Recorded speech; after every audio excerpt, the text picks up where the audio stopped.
A todas e a todos. Pediria 1 minuto de silêncio em homenagem aos mortos pelo Covid-19 e seus familiares.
Bom, hoje a gente encerra o Prosa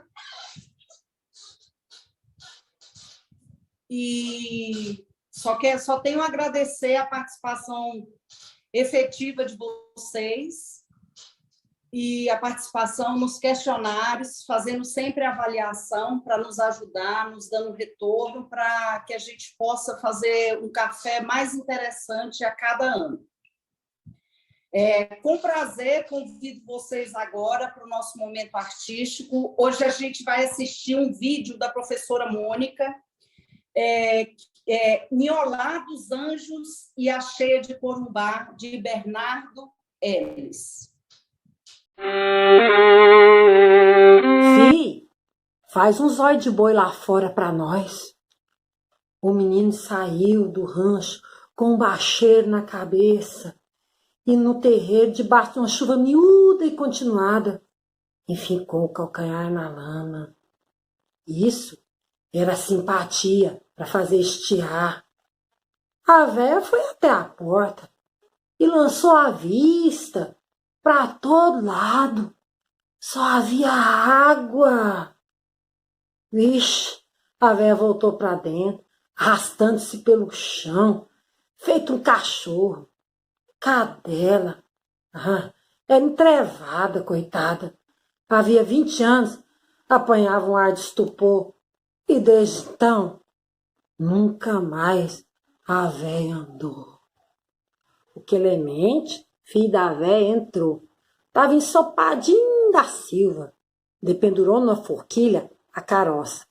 Mãe, o vão que tá sumindo a gente. Esse ano mesmo, se Deus ajudar, nós se mudamos. Já tinha para mais de 80 anos que a dos Anjos morava ali, na Foz do Capivari de Corumbá. Quando seu marido, velho finado, morreu, já estava quase extinto pelas ervas daninhas todo aquele lugar. Daí para cá, só foi decadência. No lugar das teias que ruiu, peguei um rancho de paia. A Eva se incumbiu de arrastar o resto do gado e as febres, as pessoas. Esse ano, se Deus ajudar, nós se muda. Há 40 anos, a Vera Enhola vinha ouvindo aquela conversa. Clemente saiu do terreiro e olhou à noite. No canto escuro do quarto, o pito da velhinhola acendia e apagava, acendia e apagava, sinistramente, alumiando seu rosto macilento e fuxicado. Você bota a gente hoje em riba do giral, viu? Clemente sentiu um frio no lombo, um arrepio. Pulou do giral no chão e a água subiu-lhe ao umbigo. Lá fora um barulhão confuso subterrâneo, sublinhado pelo uivo de um cachorro. Au! Aonde será que está o chulinho? Foi quando a parede do rancho começou a desmoronar. Nossa Senhora da Badia do Muquem, meu divino Padre Eterno! O menino chorava aos berros, tratando de subir pelos ombros da estuporada e alcançar o teto. Cá, nego! Cá, nego! Nhola chamou o chulinho que vinha nadando pelo quarto, soprando a água. O teto agora começou a desabar. Pelo vão da parede, desconjuntada, podia-se ver o lenço branco que se diluía na cortina diáfana, leitosa do espaço, repleto de chuva, ai, e que arrastava as palhas, as taquaras da parede, os detritos da habitação. Tudo isso descia em longa fila pelo rio. A porta do rancho também ia descendo. Clemente nadou, apanhou ela e colocou em cima a mãe e o filho. Tirou do teto uma ripa mais comprida para servir de varejão. E lá se foram, derivando nessa jangada improvisada. É o mato? Ai, perguntou engasgadamente Nhola, cujos olhos de pua furavam o breu da noite. E Clemente respondeu: sim, mãe, o mato se aproxima. Um tronco da árvore caiu na embarcação improvisada e Clemente viu a sua véia cair no chão. A velha debatia-se, presa ainda jangada por uma mão, despendendo esforços impossíveis por subir novamente. Clemente notou que aquele esforço da véia estava fazendo a embarcação perder a estabilidade. Era a morte que chegava. A véia ia matar seu filho, que era perrengue, e estava grudado nele. Meu Deus, o que fazer? Clemente, no desespero, atirou um coice valente na cara aflissurada da véia Nhola. Ai, a véia não caiu, continuou agarrada. As suas pernas não funcionavam, não conseguia tocar o chão. Novo coice, então, ele soltou, bem mais aplicado, e um tufo d'água espirrou no escuro. Mas depois ele percebeu que ali era um lugar raso. Ai, se ele soubesse que aquilo era raso, não teria dado 2 coices na cara da véia, não teria matado o entrevada que queria subir para a jangada no lugar raso, onde ninguém se afogaria se a jangada afundasse. Mas quem sabe? Ele estava ali. E Clemente, então, saiu gritando: mãe! Oh, mãe! Mãe! A senhora está aí? Mãe! Oh, mãe! Mãe! Eu não sabia que era raso. Mãe! Lá se foi Clemente, gritando dentro da noite, até que a água encheu a boca aberta, lhe tapou o nariz, lhe encheu os olhos arregalados, lhe entupiu os ouvidos, aberto à voz da mãe, que não respondia, e foi deixá-lo empazinado em algum peral distante, abaixo da cachoeira. Eu joguei meu barco na água, carregado de flor. Não tem coisa mais bonita, Clemente, que os olhos do meu amor. Gostaria de agradecer à professora Mônica pelo empenho de nos enviar a apresentação artística de hoje. Agora eu vou chamar a para a nossa mediação do nosso café, nossa querida Flávia Brandão. A Flávia é graduada em Design Gráfico pela FAV, Universidade Federal de Goiânia, de Goiás, pós-graduada em Cinema pela Faculdade Camburi, mestre em Arte e Cultura Visual, também pela FAV, né, UFG, artista visual, professora de desenho de mangá, desenho de animação, stop motion e hip hop freestyle do Centro Livre de Arte. A palavra, Flávia, agora é sua.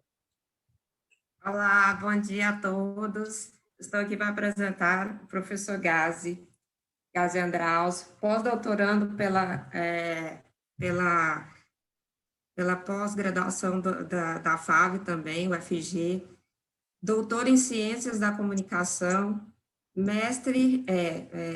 doutor em Ciências da Comunicação pela USP, mestre em Artes Visuais pela Unesp, autor e pesquisador de HQs e fanzine pela temática fantástico-filosófica. Então, temos aí o professor Gazi hoje, falando sobre fanzines, as HQs e zines, criatividade e complementariedade artística no ensino. Gazi, é com você. Bom dia. Obrigado, Fly, pela apresentação. Obrigado pelo convite também para vocês do Centro Livre, né? Tem programa também, Café. Eu esqueci o nome do programa. Café e Prosa, né? Não, Prosa e Café. Prosa, café e arte, Gazi. Prosa, Café e Arte. É uma trilogia boa. Então, eu agradeço. Eu estou no meio da pesquisa, na verdade, estou no terceiro ano do pós-doutoramento, que eu pesquiso agora os fanzines de arte, né? Os artezines. E aí, hoje, com esse convite, eu vou explicar e mostrar quadrinhos, a utilização dos quadrinhos também, a possibilidade, né? Como é que eles estão sendo vistos atualmente, e os fanzines, né? Os fanzines, para quem não conhece, são como revistas, só que são revistas não oficiais, né? Elas não têm oficialização no mercado de publicação. É como se elas fossem um universo paralelo de publicações. Então, também estão sendo usadas na educação. E também comportam como um dos temas dos quadrinhos. São esses dois aspectos que eu vou apresentar aqui hoje. Lembrando que os dois também têm vertentes na arte, né? Como todas as outras formas de comunicação, também podem ser artísticas. É isso. E aí eu tenho um compartilhamento de PowerPoint, de imagens, que eu vou ter que fazer por aqui. Eu estou tentando um envio para ver se facilita, porque tem um delay quando eu mudo o slide. Mas eu acho que esse delay pode ser que não demore tanto assim, né? Porque o meu upload aqui é lento, é baixo. O download da minha internet é razoável, mas o envio, por isso que talvez vocês estejam me vendo meio embaçado e não muito nítido, né? Aí minha imagem ela não chega muito bem aí também, mas o PowerPoint como imagem fixa já chega melhor, né? Agora eu esqueci, eu já vou com os PowerPoints ou tem algum, já vai direto agora? É isso? Pode ir direto? Pode ir direto, Pode ser. professor. Tá, então deixa eu só verificar aqui, que eu havia aberto ele. Deixa eu ver como é que tá um detalhe aqui.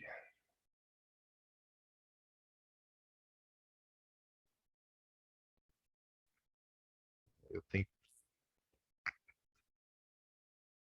aqui, tela cheia. E agora vamos ver aqui se eu consigo.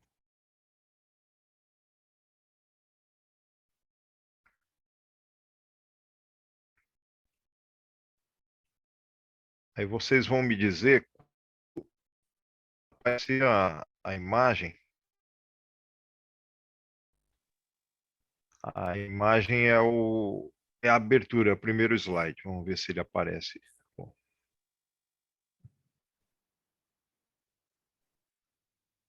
ainda não? Não. Eu tô Tá vendo, tá dando um bom. ok.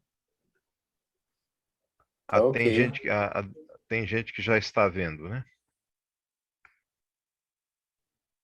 Ótimo. Tá ok, Então, Gazi. tá ok. Eu tra... Tá, então Ok. tá, esse é o primeiro slide, né? Que é a abertura. E agora vamos para o segundo slide aqui. Eu acho que está indo por aqui. Eu vou parar o upload do PowerPoint que eu ia enviar, mas ele não está nem, tá só nos 30% ainda. Se eu continuar, ele vai roubar um pouco do meu, Não, e tá indo da, legal, viu, Gazi? Está mais é, rápido que o teste. Já tá, está eu no vou terceiro parar ele, slide, para então. você ter uma ideia. Uhum, ótimo.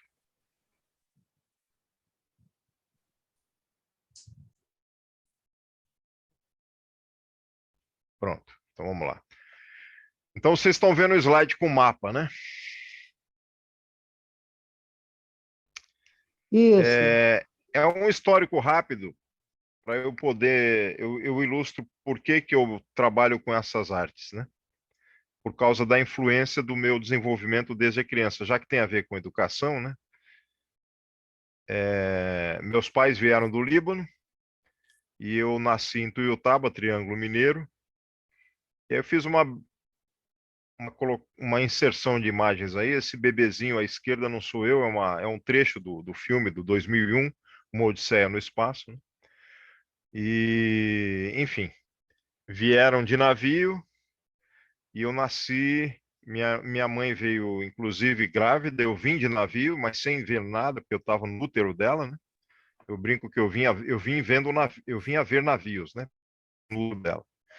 E aí, 3 meses depois, eu nasci no Triângulo Mineiro, que é esse mapa à esquerda de baixo, em Tuiutaba. E tempos depois, meus pais se mudaram para alguns lugares, para São Vicente, litoral de São Paulo, que é esse último, onde tem esse marco dentro da praia, do mar ali. É a primeira vila fundada oficialmente, é a primeira Câmara Política do Brasil nessa cidade. Depois nós fomos para Goiânia, ficamos um tempo, voltamos para Santos e, por fim, retornamos a São Vicente. Eu passei a ler a partir dos meus 7 anos de idade. Até então, eu só via as imagens, assistia TV, brincava, né? E aí tem essa influência. Então tem ali a foto bem antiga comigo, bebê, minha mãe e um primo. Depois tem uma foto comigo já com 7 anos, quando eu já aprendi a ler. E a influência do que eu tinha eram os gibis e os dinossauros. Então os desenhos que estão a seguir são dois desenhos que eu fiz em idades distintas. 8 anos, acho que o primeiro tinha 7 a 8, e o segundo 9 a 10 anos, algo assim, né? Então são dois desenhos na influência que eu tinha e também a influência dos quadrinhos, aqui já com uns 11 anos, 10 a 11 anos. Como eu gostava muito de gibi, a influência me fazia desenhar e também criar histórias em quadrinhos, né?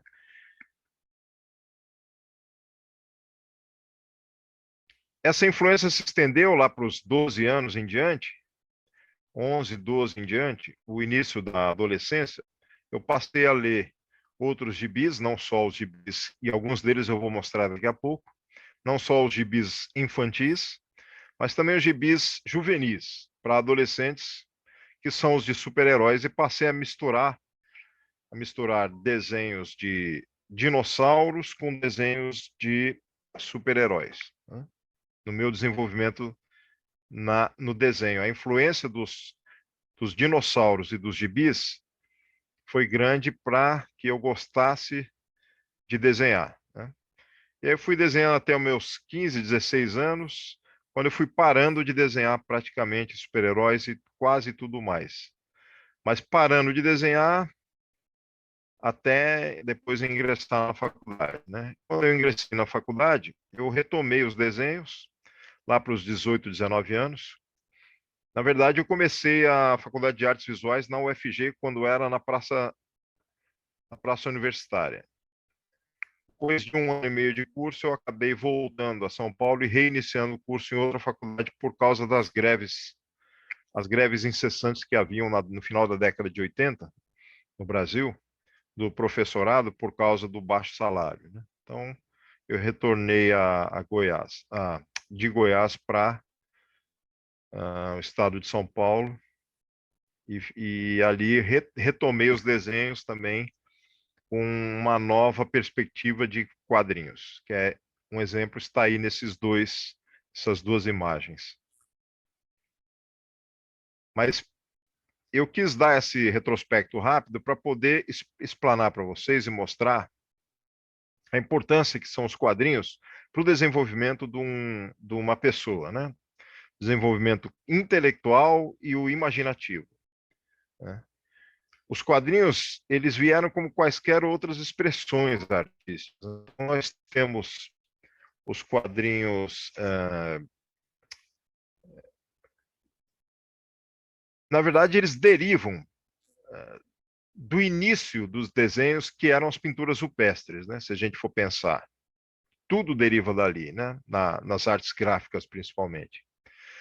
Mas, a partir daquele início dos homens pré-históricos, né, o prefixo pré, devido a que eles ainda não tinham a escrita, só por isso. Porque histórico sempre existiu, né? Então, o pré-histórico seria por isso.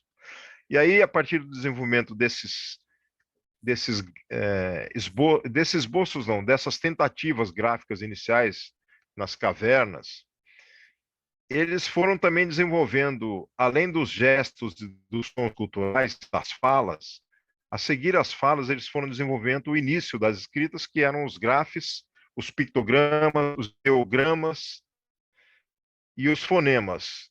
O ideograma é usado até hoje, né, na língua chinesa, na língua do Japão. O Japão aprende os dois, aprende a língua ideográfica e a língua fonética. E os fonemas são os nossos, né? O Ocidente usa os fonemas. Cada som emitido significa uma letra idealizada, fonetizada. A letra é fonetizada. E o ideograma não. O ideograma ele não é fonetizado, ele é simbólico, ele é simbolizado por imagens. Pássaro, boca, então tem o ideograma do pássaro e o ideograma da boca. Então, a diferença é que são palavras no Ocidente, no fonema, e para o ideograma não são palavras. Eles transformam em palavras, mas aquilo que é uma imagem. Então, é mais próximo ainda do quadrinho, o ideograma, né, a língua chinesa, né? Continuando nesses aspectos desse desenvolvimento, derivaram os desenhos, né? A gente foi desenvolvendo também tecnologias de impressão, né? Desde as impressões iniciais, né? Tem os papiros, etc., né? Até chegar nas prensas, né? De Gutenberg e por aí vai. Com isso tudo, por causa dessa industrialização técnica e tecnológica, conseguimos também melhorar e ampliar as nossas expressões artísticas, né? Criando cartoons, charges e criando histórias em quadrinhos, que podiam ser inseridas como publicações, né? Inicialmente em jornais, os jornais não tinham desenhos. Depois que a tecnologia se desenvolveu melhor para a inserção de arte imagética, de imagens, começaram a ser publicados cartoons e depois quadrinhos também nos jornais, né? Isso no final do século retrasado, né? 1860, por aí, até um pouco antes. E 1900 em diante, já começamos a criar as revistas em quadrinhos, que aqui no Brasil são chamados de gibis, mas tem outros nomes mundo afora, como esse slide aí mostra. Então tem o Japão chama de mangá, né, que é uma junção de duas palavras japonesas para descrever uns desenhos simples, desenhos rudimentares, né, que seriam o equivalente aos quadrinhos nossos, né? Na Itália eles chamam de fumetti, que é uma palavra que significa balões, ou balãozinho, né? Balõezinhos, que são os balões de pensamento, os balões de fala, que lembram nuvens esvoaçando, que são desenhadas sobre os personagens para simular as falas deles, né, ou os pensamentos. Na França e em Portugal, o equivalente seria banda desenhada. Banda, que parece um termo estranho para isso, mas não é, porque banda também é uma faixa, uma faixa de sintonia de rádio, ou uma faixa, uma placa de sinalização de informação, uma faixa que tem uma faixa aplicada em algum lugar para mostrar alguma informação. Então, a faixa é a banda é uma tira em quadrinhos. Então, banda desenhada, tira em quadrinhos. Ou na França, bande dessinée. Comics nos Estados Unidos tem vários termos também, que é comic strips, tiras em quadrinhos, funnies na Inglaterra e por aí vai. Mas o comics é o mais tradicional, até exportado para outros países, e é um termo um pouco infeliz, porque nem todo quadrinho é cômico, né?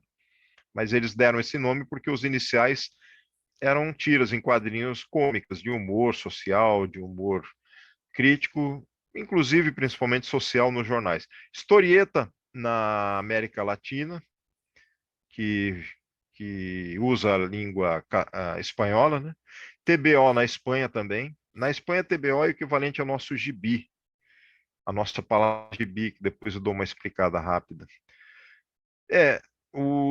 Acho que eu vou falar agora mesmo. O gibi é o seguinte: gibi é um termo que é um apelido que era dado nas décadas de 40, 50, no Rio de Janeiro e alguns outros lugares, para os meninos pretos, como Pelé e outros. Pelé também é um apelido, né? Mas gibi era um apelido. E esse gibi ele se tornou nome de uma das revistas em quadrinhos que existia na década de 50 no Brasil. E aí foi tão famosa essa revista que o apelido acabou se, se espalhando e contagiando as outras revistas de quadrinhos. E todas elas que tinham outros nomes também passaram a ter o apelido de gibi, assim como alguns produtos têm nomes de produtos, do nome da marca, né? Como chiclete, que não é chiclete, é goma de mascar, e chiclete é uma marca, né? E aquele sabão em pó famoso que todo mundo conhece, que todos os outros sabões agora têm o mesmo nome, que é o Omo, mas não é o Omo, né? Muitos sabões de outras marcas e às vezes a pessoa fala que vai comprar um Omo e não vai, né? Compra um outro. Então, Tebel também é o nome de uma revista espanhola que também deu o apelido para os outros quadrinhos que poderiam ser chamados de historieta lá também na Espanha. Nona arte é um outro termo para dar um valor maior aos quadrinhos, porque eles foram perseguidos desde a década de 50 em diante, porque pensava-se que os quadrinhos fariam mal quando, quando lidos em excesso pela garotada, né? Mas aquilo lá foi um erro que eles imputaram aos quadrinhos e sofreram até o desse século. Depois melhorou. Arte sequencial é um outro termo, mas é um termo mais para alusão de que o quadrinho é artístico.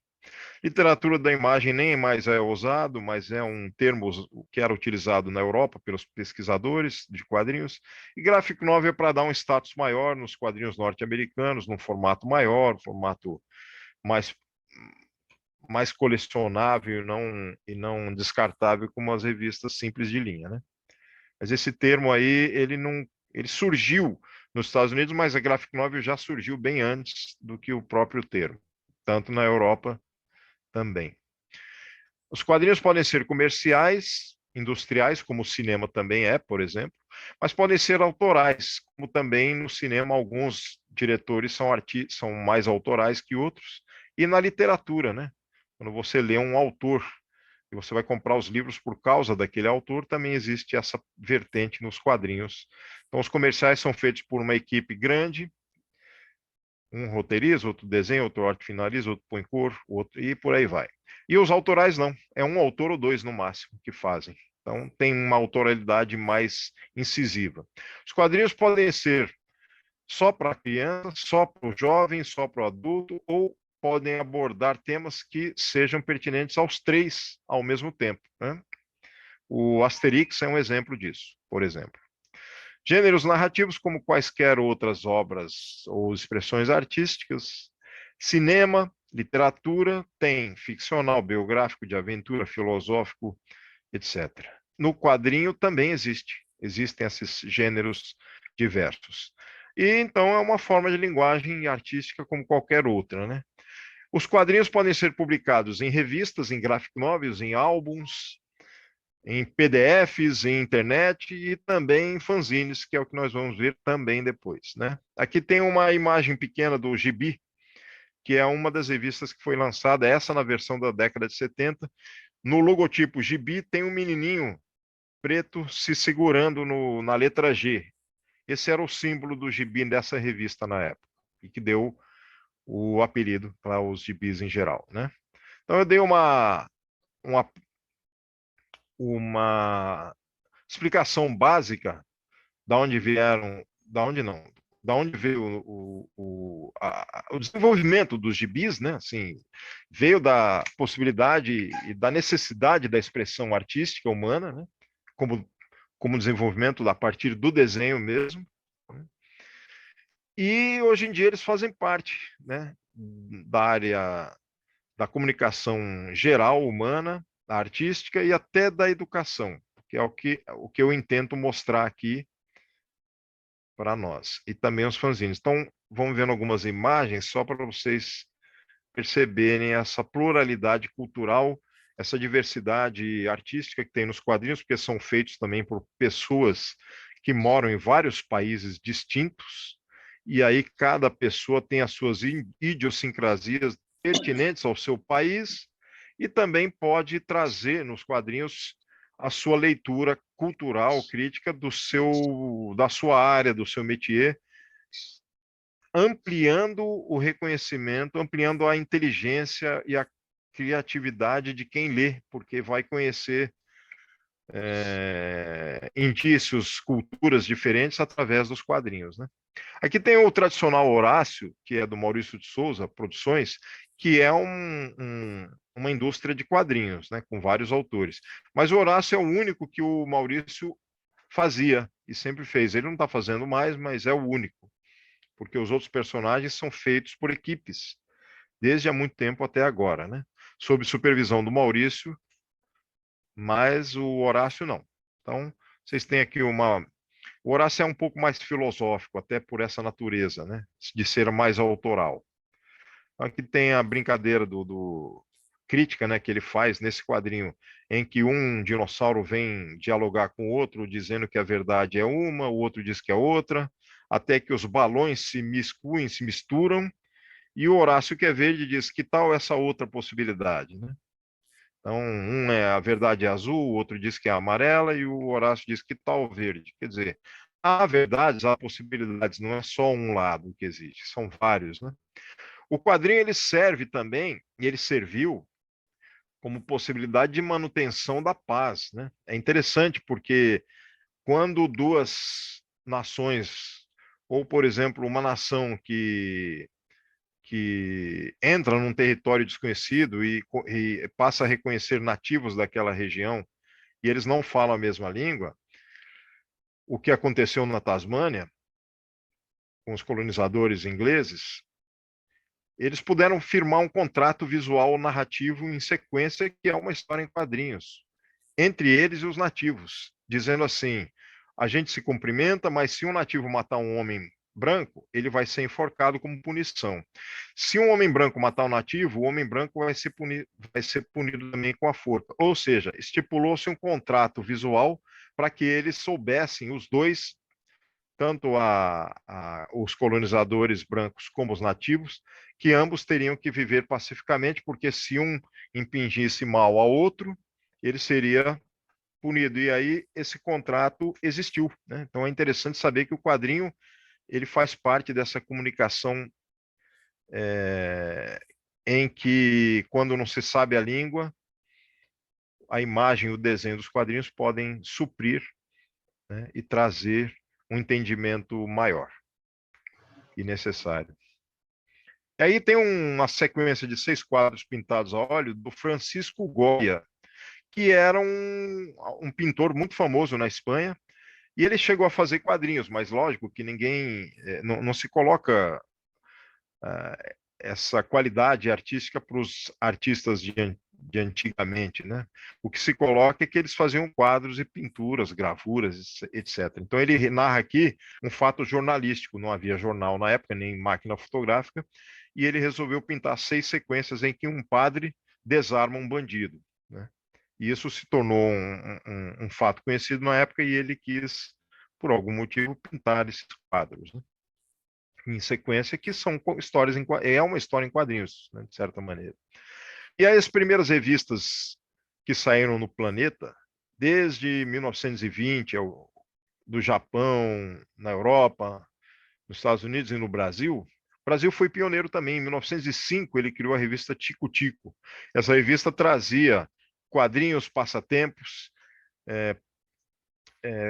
traduzidos de vários países, inclusive os Estados Unidos, adaptados aqui, e alguns autores brasileiros também trabalhavam nela. Então, tinha uma mistura de quadrinhos de origens de vários países e brasileiros, mas ninguém sabia, todo mundo pensava que era brasileiro, porque eles adaptavam, e essa questão de plágio quase não era também conhecida, então muitas vezes eles copiavam também, traduziam, mas outros originalmente criavam seus personagens. Essa revista foi de 1905 até meados e final de 1950.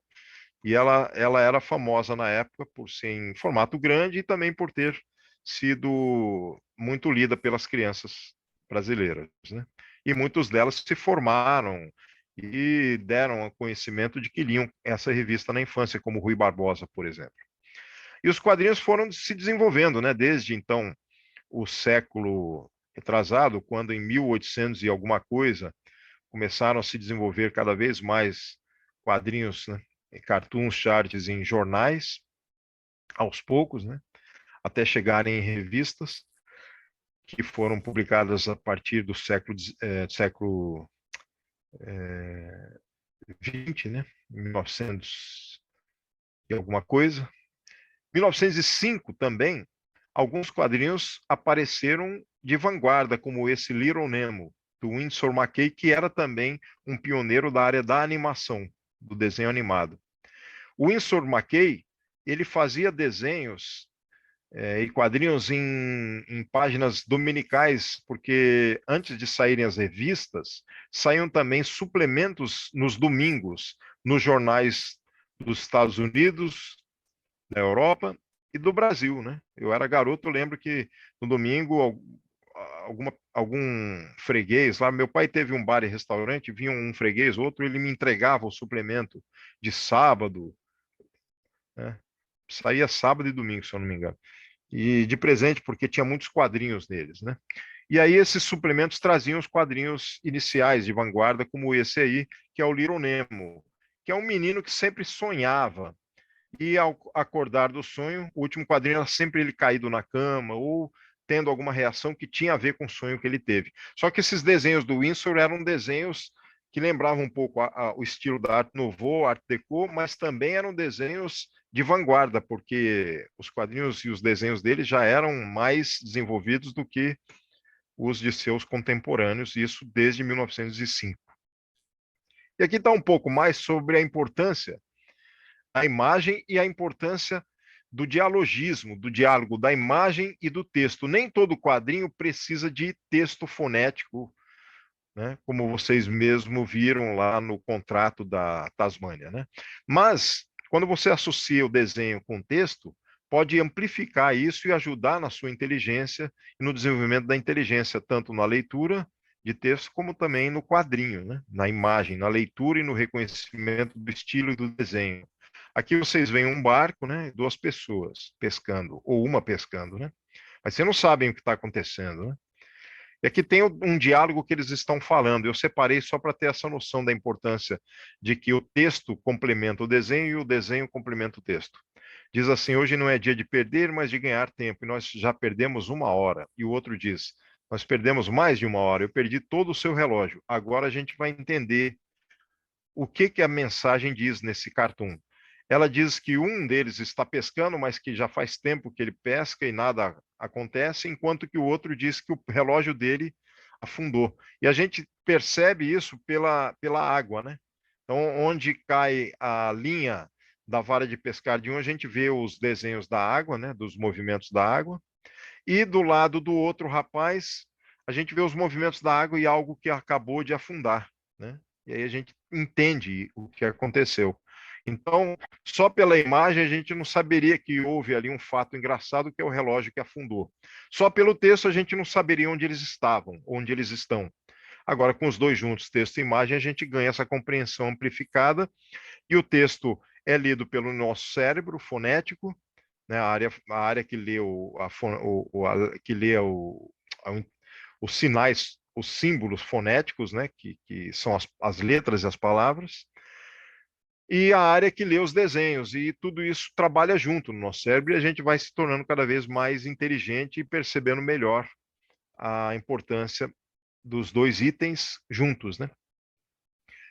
E fomos desenvolvendo, então, cartoon, charge, quadrinhos, tiras. Na verdade, tem um teórico brasileiro, Paulo Ramos, que ele diz que os quadrinhos são um guarda-chuva de tudo isso, né? É o hipergênero. Então, do quadrinho, que é a base, se a gente voltar lá para a pintura rupestre, tem sequências narrativas que eles desenhavam, né?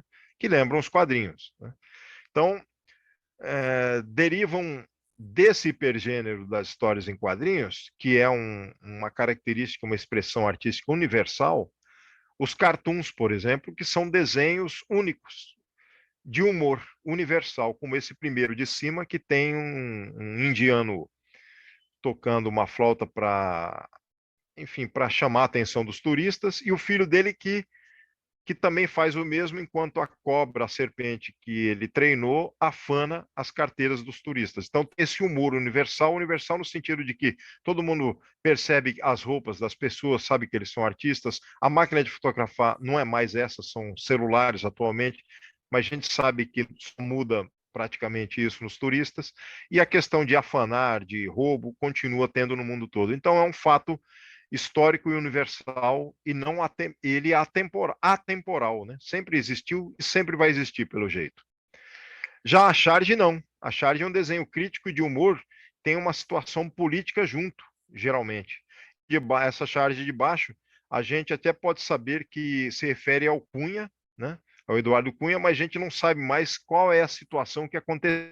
Teria que se reportar até o ano de 2015 para fazer o entendimento do que essa charge traz no humor crítico que ela tem, né? Então, a diferença da charge para o cartoon é que a charge não é atemporal, ou seja, é temporal, e não é universal, porque é entendida dependendo do local apenas, ou da situação, ou da situação, né? Então, é algo interessante, porque tem essa questão da charge também estar, tanto a charge como o cartoon geralmente é feita só em um desenho, né? E aí, quando você amplifica esse desenho, colocando uma situação em sequência, aí você tem uma história em quadrinhos chargística como essa, né? E tem a estrutura dos quadrinhos também, né?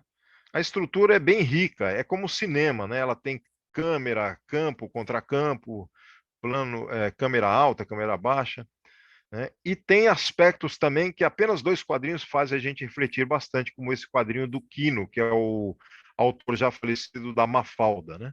Nesse quadrinho específico, o personagem, ele grita ao céu: Senhor, o que é a vida? Esperando uma resposta. E o segundo quadrinho não vem resposta alguma. Então, o leitor fica questionando o mesmo que o personagem, né? E para mostrar para vocês um pouco mais sobre a linguagem dos quadrinhos, então tem os balões, tem esses quadrinhos, esses balões de interrogação. O Chico Bento, no quadrinho de baixo à esquerda, conversa com o primo dele enquanto ele pensa numa situação, e esse pensamento não vem com texto, vem com imagens de peixes, né? Tem onomatopeias, que são sons também, como o cachorro mordendo esse sujeito aí, e aí você vê só um nhaque, que é a onomatopeia que simula o som. Os quadrinhos também podem ser fotográficos, como essa zebra parindo uma zebrinha em sequência fotográfica, né? E os quadrinhos podem ser, voltando àquela questão, tiras em quadrinhos, mudas ou com textos. Nesse caso, essa é muda. O Pinduca, ou Careca, ele tinha esses dois nomes na tradução no Brasil. Ele vê lá um cidadão vindo com pacotes na frente, ele olha depois, vê uma outra pessoa vindo, e ele fica em cima do muro com os olhos fechados, porque vai acontecer uma colisão dos dois, já que nenhum dos dois que se aproximam, um de encontro ao outro, não vê o que está acontecendo, e eles vão trombar. Então fica esse humor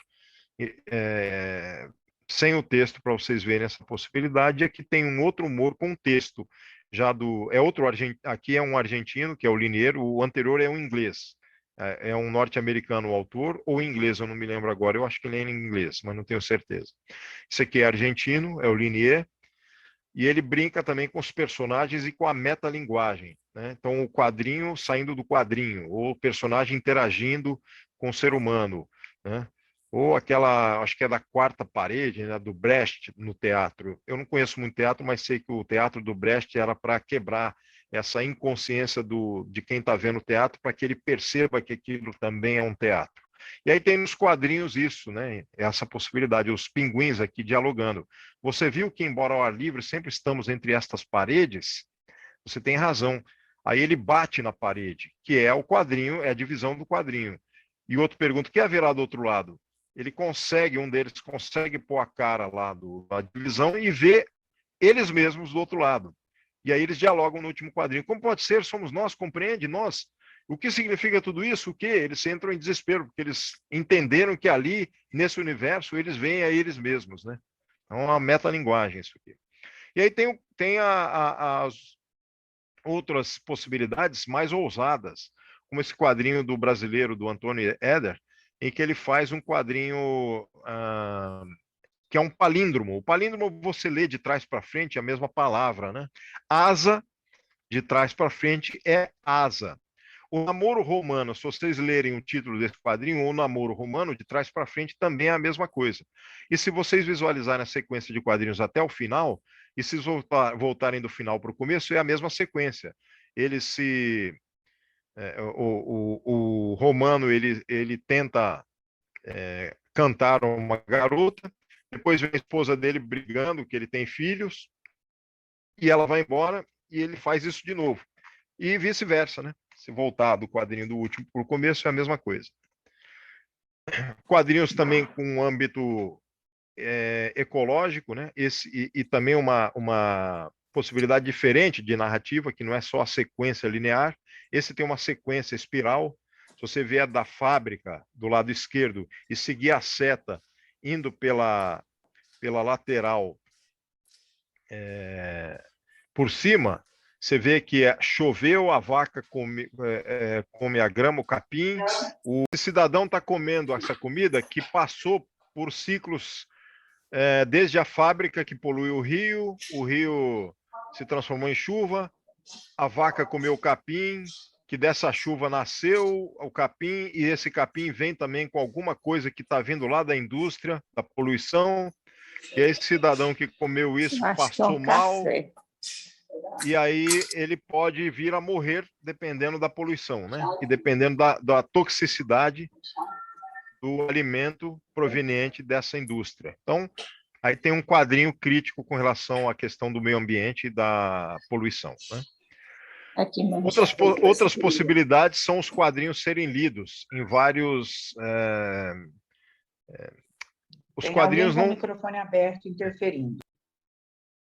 Os quadrinhos serem lidos sem a necessidade de linearidade, como o anterior. Esse aqui, você pode ver o cidadão tanto linearmente do primeiro quadrinho ao último, como do último para o primeiro, ou ir do quadrinho do meio para o fim, para o começo, fazer um zigue-zague, como você quiser, porque não vai mudar a estrutura.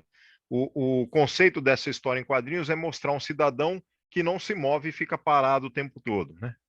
Na verdade, é uma crítica de um norte-americano para o norte-americano médio que não fazia nada, né? Isso aí é como se fosse os Homer Simpson da época que foi feito esse quadrinho, que é na década de 70.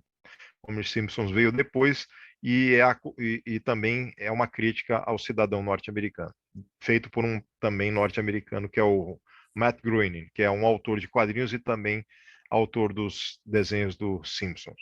Aqui é uma sequência de 2 páginas de quadrinhos de super-herói do Nick Fury, só que sem texto também, só para mostrar que a narrativa pode ser cinematográfica do quadrinho, né? Você vê que tem vários ângulos ali, câmera alta, câmera baixa, close. Então é como se fosse um cinema. O cinema e o quadrinho têm muito diálogo, é muito intercambiável, né? Um bebe da fonte do outro, embora, obviamente, o quadrinho veio antes por causa da impressão do papel. Mas o cinema, ele veio depois por causa do desenvolvimento da tecnologia de você possibilitar a filmagem em película em sequência, né? Mas ambos trabalham. O cinema, por exemplo, é feito com storyboards, que é uma espécie de história em quadrinhos. Então, ambos têm a ver com relação à sequência, né? E imagens e ângulos de filmagens ou de sequência de seleção de imagens. O quadrinho, então, pode ser feito também para criança, para jovem, adulto. Essa história em quadrinhos simples aqui desse autor, esse autor é sul-americano, eu não lembro de qual país, de um dos nossos vizinhos aqui, cuja língua é o espanhol, né? E aí tem um desenho que parece infantil, mas é reflexiva a história em quadrinhos. Tem uma formiga, um menino olhando a formiga, e aí ele diz assim: podem pisar nela em qualquer momento. Mas esse menino também pode ser pisado pelos adultos e não se dá conta disso. Então é reflexiva essa pequena história em quadrinhos que parece que é para criança, mas que também pode ser para adulto, né? E aqui está a influência, uma das influências que eu tive lá no início da fala de hoje. Algumas das influências foram esses gibis que eu lia na infância, que não saem mais, né? Mas alguns deles marcaram presença e ainda são reproduzidos até hoje, como desenhos do Scooby-Doo, né? E alguns outros, como os Smurfs, né? Que aqui está como Strumpf, mas eram Smurfs, enfim. Quer dizer, eram Strumpfs, são personagens europeus da Bélgica e que a tradução para o português era Strumpf e agora, hoje em dia, é como nos Estados Unidos, Smurfs. E a Vaca Voadora, que são personagens de um livro brasileiro, né? Então, esse elenco aí não existe mais em geral, mas é para vocês saberem que essas foram as influências na década de 70 que eu tive, porque hoje em dia o mundo se amplificou, tem internet, tem outros personagens, mas alguns ainda resistem, né? Aqui está o Horácio de novo, né? Eu vou mostrar alguns que eu não mostrei. O Cactus Kid, que era um personagem baseado em faroeste, só que feito por um brasileiro, em tom de humor também, em tom de sátira, né? O Recruta Zero é muito famoso, ainda existe, mas não sei se ainda. Bom, o autor já faleceu, pode ser que uma equipe esteja fazendo os quadrinhos dele, ou o filho dele, então não tenho certeza disso. Mas esse é um quadrinho típico dos anos 70 e 80 e é para o jovem e para o adulto, porque aqui é um embate entre o Recruta Zero e o Sargento, em que o Recruta Zero defende o não trabalho em excesso e o sargento quer que ele saiba que o trabalho em excesso é necessário. E eles colocam ali no quadro de avisos frases famosas de escritores, de pensadores, né? Então, aí tem um trabalho que serve de reflexão para o adulto também, numa simples página de história em quadrinhos, né? E aqui está uma amostragem interessante para vocês verem diferenças e aprenderem um pouco, para quem não percebeu até hoje, que o quadrinho ele tem também o desenho que é caricatural e o desenho natural, realista. O caricatural, por exemplo, está nesse astronauta, está nos anjos, mas esse demônio que eu coloquei aqui numa elipse, tem dois demônios dialogando, o da esquerda, como vocês percebem, aquele não apareceu, tem que ser aqui então. O da esquerda ele é caricatural, a boca, o olho, é tudo, a boca é esquisita, o olho é muito grande. Agora o da direita, o vermelho, vocês podem perceber que as mãos, o rosto, tem uma similaridade de proporção muito maior do que é o de um ser humano real, como nós. Então, é uma diferença para vocês perceberem que o quadrinho de super-herói, por exemplo, é mais tendente ao natural, ao realista, e o quadrinho de humor ao caricatural, né? E que às vezes os dois se encontram no mesma história em quadrinhos como essa do astronauta, né? Aqui é um quadrinho europeu também, de um personagem infantil. Aqui a Luluzinha e Bolinha, que chegou a sair novamente há poucos anos, depois parou, mas tem desenhos animados, né? E aí brinca um pouco com essa questão da psicologia infantil e também do aprendizado da língua inglesa ou da portuguesa, porque originalmente eles são personagens norte-americanos criados por uma mulher, né? Aqui tem o Bolinha falando com a Luluzinha, não exatamente, vamos ter visitas para o jantar, e ela, e daí? E o Bolinha fala para ela assim, e daí que sobrou a louça para mim lavar? E ela, nossa, mas é para eu lavar. Ela está explicando para ele que ele falou de forma errônea, né, na língua portuguesa. E ele diz assim, puxa, Lulu, eu sabia que podia contar com você. Ele entende que ela disse que ela que vai lavar, né? O que eu só disse que é para eu lavar que se fala e não para mim lavar. Então é bem interessante também saber que o quadrinho ajuda nesses aspectos, né? Aqui é o quadrinho infantil da Turma da Mônica, né, que também é criativo, ou já foi mais criativo nesses períodos, na década de 70 e 80, em que aqui você só vê o diálogo deles por detrás dessa cerca de madeira, e essa cerca de madeira tem vários ângulos, de cima, de baixo, para não ficar uma sequência chata, né? Parada, como se fosse uma filmagem, pra vocês verem essa semelhança com o cinema, né? Aqui um quadrinho de super-herói mais ousado também, que eles brigam numa nevasca, a nevasca é branca, ninguém se vê. Essa tradução para a língua portuguesa e para o Brasil perdeu um pouco, porque eles quiseram pintar os quadrinhos, né? Mas originalmente os quadrinhos são todos brancos também, né? Vou pular alguns aqui, senão não vai dar tempo. O quadrinho é interessante que você pode, numa mesma página, fazer algo que nenhuma das outras artes você faz, que é ler o passado, presente e futuro ao mesmo tempo. Então, numa mesma página, você está. Se você tiver já no quadrinho da nave ali, do avião, que é o quadrinho do meio, você vai estar no presente lendo ele, porque você já leu o passado e você está para ler o futuro. Só que você vê com o seu olho, com a sua visão periférica, tudo ao mesmo tempo. Então, ajuda isso ao seu desenvolvimento da inteligência visual também, né? Nem o cinema, nem a literatura possibilitam isso, porque a literatura, embora você vá ler a sequência também, é tudo fonema, né? Você não consegue visualizar o que está acontecendo, né? E o quadrinho pode ser poético também, né? Essa revista da língua portuguesa trouxe um detalhe aqui, uma matéria sobre os quadrinhos poéticos, né?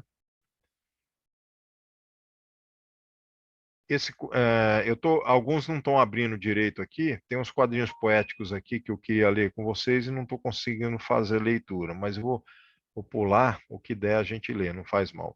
Deixa eu ver aqui. Esse aqui eu acho que vai dar, que é um quadrinho europeu, que é bem poético, né? Então, é um quadrinho fantástico filosófico, ou fantástico poético, né? Ele traz essa águia voando, um ser com a capa carcomida, e eles estão vivendo no local, diz que o vento sempre sopra nesse local, naquele mundo o vento nunca para de soprar, né? Nada poderia nascer, crescer ou sobreviver, a menos lutar contra o vento. E aí você vê o sofrimento agonizante desse cidadão, dessa pessoa, junto com essa árvore, que são os únicos elementos desse planeta, e a águia, né? Só que a águia consegue voar, né? Assim era o universo, assim era o lugar onde ele nasceu, cresceu, sobreviveu, onde ele lutava contra o vento a cada momento da sua vida eternamente. Esse mundo era onde ele vivia, as paredes de sua moradia, a sua casa, né? A sua cama. Era onde ele dormia até de pé, porque era uma luta incessante contra o vento. E aí um dia o vento simplesmente parou de soprar, e o desenhista, o artista, ele conseguiu criar um quadrinho que é sem nada para mostrar, olha, o vento parou, tudo aconteceu diferente agora. E quando o vento para, toda a sequência que era linear, horizontal, passa a ser vertical. Não tem mais vento, e aí você percebe nos quadrinhos que a árvore começa a cair e essa pessoa ali cai também. O único que não cai é a águia, né, que ela consegue voar. E aí você percebe, e o texto diz que ele nunca mais ficou de pé novamente. Então ele não soube mais se levantar porque ele não tinha mais o vento para lutar, e a vida dele era uma luta incessante. A águia se afasta e de longe você percebe umas rochas espaciais, e da primeira rocha ali tem aquele cidadão que caiu e tem outras rochas. E a águia vai olhando para o leitor. Fica uma reflexão aqui se todas as rochas têm alguém lutando contra alguma coisa ou não. Então é uma metáfora para talvez, né? De aquela de que todos lutam contra algo, né? E se essa luta um dia acabar, o que pode acontecer, né? E tem outros quadrinhos interessantes. Esse é do Edgar Franco, o meu supervisor do pós-doutoramento e amigo também. Aqui ele brinca com um futuro em que as sociedades viverão apenas com tecnologias, com implantes, chips, trocas. Esses implantes e tudo já estão acontecendo, então ele está prevendo muito, mais ou menos o que pode acontecer, né? A desumanização do ser humano, né? Então aí no futuro não vai ter pais e mães, vai ter tutores apenas, né? Porque todos vão ser fabricados, né? E os cérebros vão ser transplantados para máquinas, isso mais para frente, né? Mas nessa história em quadrinhos ele faz uma crítica com relação a tudo isso, que é o menino perguntando para o tutor, porque sempre que há um problema, né, alguma doença, eles convidam aquele cidadão ali que parece um xamã indígena para fazer essa dança ritualística, que não tem a ver com a tecnologia deles atual. e ela vai explicando, porque antigamente existiam florestas no planeta, existia um povo simples que dominava uma tecnologia que é superior a essa deles. Aí o menino fala, como? Superior a toda essa nossa tecnologia? Aí ela fala, sim, é algo muito mais poderoso, capaz de solucionar problemas que não temos mais capacidade de solucionar mesmo no biocibercomputadores. E aí ela diz o que que é. O menino pergunta, mas qual é a tecnologia que eles tinham? A intuição. Então a intuição foi perdida nesse futuro, né? Assim como a imaginação, talvez, a criatividade. É uma crítica, né, ao nosso desenvolvimento tecnológico, a tudo isso que está acontecendo, sem uma reflexão sobre o que é a vida e a intuição. Essa aqui é uma história em quadrinhos minha, antiga também, em que eu fiz com uma metáfora de que o sujeito está ali crucificado, gritando, tentando sair da cruz, né? Até que no final ele se acalma e aí ele consegue sair da cruz e a cruz cai. E ele tem a liberdade. Mas é que na primeira imagem ali, vocês não conseguem ver direito, e ele não está crucificado, ele se coloca na forma da cruz sem nada prendê-lo lá, né? É como se ele tivesse, sem perceber que ele mesmo se colocou na cruz, até que o dia que ele tome consciência disso. Também é metafórico. Tem essa outra aqui, que é uma outra HQ minha antiga, que é uma ode poética à mãe, que seria a mãe natureza também, né? Que ela voa, se integra ao solo, e aí ela vai se reformando e se construindo, e se reconstruindo como uma árvore, né? E essa outra que eu fiz puxando cartões postais. Então você pode ver que quadrinhos pode mexer com recorte, colagem, com várias possibilidades. Eu peguei cartões postais do Rio de Janeiro, que eu adquiri numa das viagens para lá, e eles mostravam os cartões postais, a amplificação da civilização, da construção civilizatória no Rio de Janeiro. Aí tem um começo antigo, depois se amplificou, e eu fui dizendo que cada vez mais os homens progrediram, construíram, até chegar nesse museu que parece uma nave espacial, e eu brinco dizendo que sim, eles evoluíram, mas não totalmente, porque embaixo o desenho eu faço um simulacro de uma favela, né, para dar esse contraste em que nós temos toda essa tecnologia e tudo isso, mas também temos deficiências em gerir e gerenciar a vida das pessoas, faltando alimentos, moradia, etc., né? E aqui está um quadrinho que resume a possibilidade também de a história em quadrinhos poder ser abstrata, né? Esse é de um quadrinista também sul-americano, e ele faz algo que parece não, né? Que são desenhos geométricos, tá lá. Você se fechou no seu mundo da cultura e não vê mais além do seu nariz. E aí quando você vê isso, eu acabo vendo um nariz batendo numa parede, né? E eu acabei vendo isso, pode ser que tem outras pessoas não vejam, né? Vejam diferente. Agora os fanzines, né? Vou ver aqui. Aqui tem uma imagem de fanzines, vamos ver se ela aparece. Eu acho que não apareceu. Tem algumas falhas que estão acontecendo aqui no meu PowerPoint na hora de mostrar. Mas tudo bem. Vai ter tem outras imagens mais para frente. Fanzine é uma revista independente que começou em 1929 nos Estados Unidos e foi se desenvolvendo na década de 30. Eram boletins mimeografados de fãs de ficção científica, tá? Nesses boletins eles escreviam seus contos. Mas o termo fanzine, ele foi criado só na década de 40. Então eles faziam boletins publicando em folha de papel A4, que era mimeografada num mimeógrafo mais antigo que aqueles das escolas, e eles escreviam seus contos de amadores, contos amadorísticos de ficção científica, porque eles gostavam dessa literatura da ficção científica, e como não eram profissionais, eles resolveram escrever entre eles e escrever os contos, né? E aí alguém, em 1940, resolveu criar um termo para esse tipo de produção paralela a publicações oficiais, que seria a palavra fan mais magazine. E aí essa fan magazine, ele fez um neologismo. Seria o fã, que é alguém que gosta de alguma coisa, de alguma pessoa, de alguém, admira um artista ou algo assim. E o zine vem da palavra magazine no inglês, que significa revista. Em português, magazine também significa revista. Magazine, na língua portuguesa, significa publicação periódica ou revista, ou um local, uma casa que se vende em que se vendem artigos, né? Uma loja. Tem dois significados. Então, ele criou esse neologismo, se converteu em fan magazine, fanzine. E aí virou uma palavra única que nasceu em 1940 nos Estados Unidos e hoje é conhecida no mundo todo, como uma palavra só, diferente dos histórias em quadrinhos, que tem vários conceitos, né?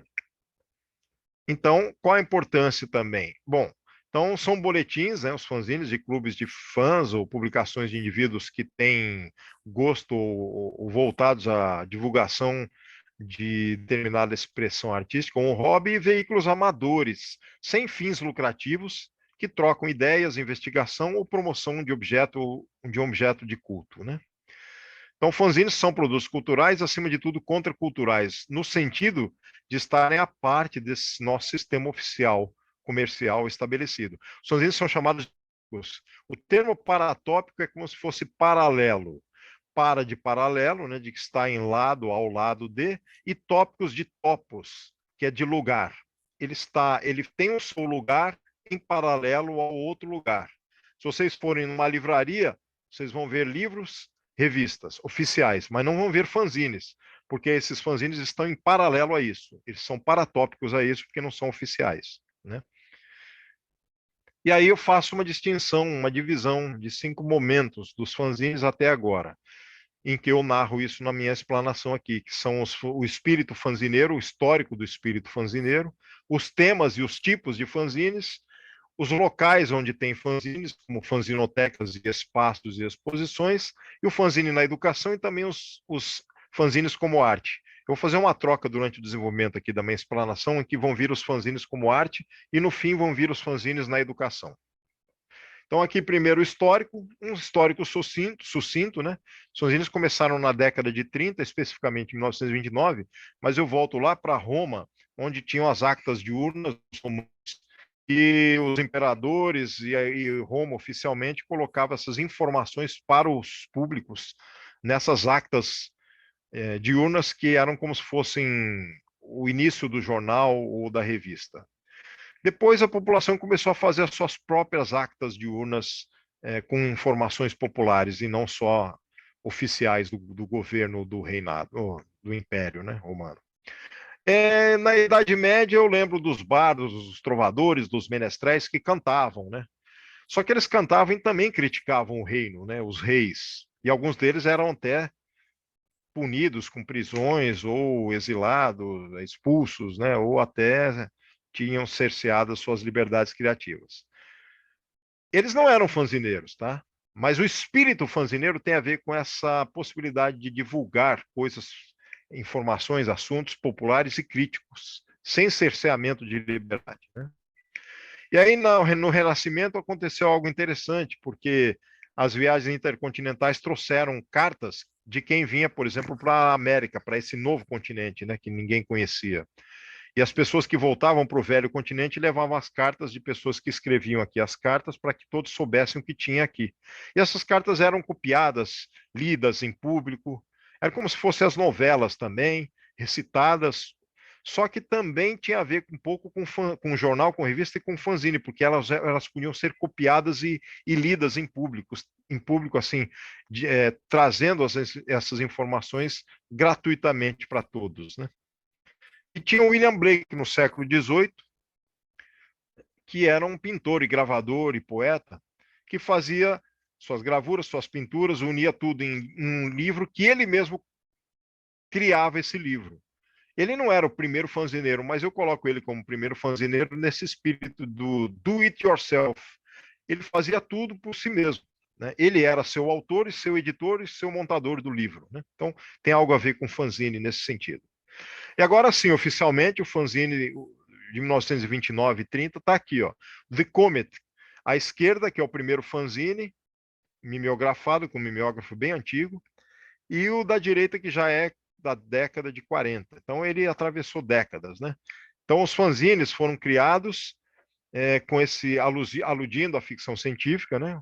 Os criadores do Superman começaram fazendo fanzine, inclusive fanzine pioneiro mesmo, né? Criando uma história em quadrinhos que depois deu origem ao Superman, só para vocês terem uma noção. E aí tem os mimeógrafos. O da esquerda é um dos antigos, o da direita é um desses mais modernos, entre aspas, né? Porque quase ninguém mais usa, só os fanzineiros. Né? E o de baixo é a máquina de fotocopiagem, a Xerox, né? Xerox é uma marca, né? A marca que inaugurou esse tipo de máquina. Que aí sim, a partir da década de 50 em diante, o fanzine tomou um rumo maior, graças à possibilidade de copiagem da fotocopiagem da Xerox, que expandiu essa possibilidade e barateou os custos, né? Se espalhando pelo mundo. Espalhando os fanzines também pelo mundo. Tem uma pequena travada aqui, não sei porquê, mas eu acho que vai avançar em breve. Eu acho que já estourou o tempo, mas eu cheguei nos fanzines, estou chegando lá. Fechou meu PowerPoint a revelia. Eu posso abrir de novo, porque eu não cheguei nem na metade dos fanzines, mas isso vai por vocês, né? Eu posso ainda falar mais uns 15 minutos mostrando e finalizando, ou não. Eu pergunto para vocês, porque o PowerPoint se rebelou, ele fechou, eu vou ter que abri-lo de novo. Pode. Você tem mais 15 minutos, Gazi. Ah, então tá bom. Vou abri-lo de novo. Às vezes acontecem rebeldias, né, no sistema, na tecnologia. Deixa eu abrir aqui. E aconteceu agora.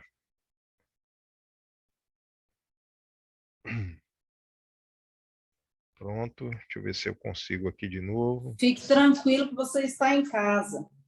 Tá bem. Ótimo. Então, vamos ver aqui. Vai voltar o compartilhamento e eu vou avançando os slides para chegar lá naquele. E aí vocês vão me dizer se apareceu, se está aparecendo.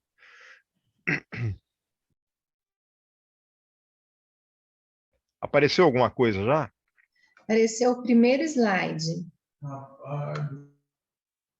Eu estou avançando aqui e, de certo, daqui a pouco começa a aparecer o avanço aí. Está avançando, está chegando para nós. Era isso. Então tá bom. Cheguei aqui na página que eu queria.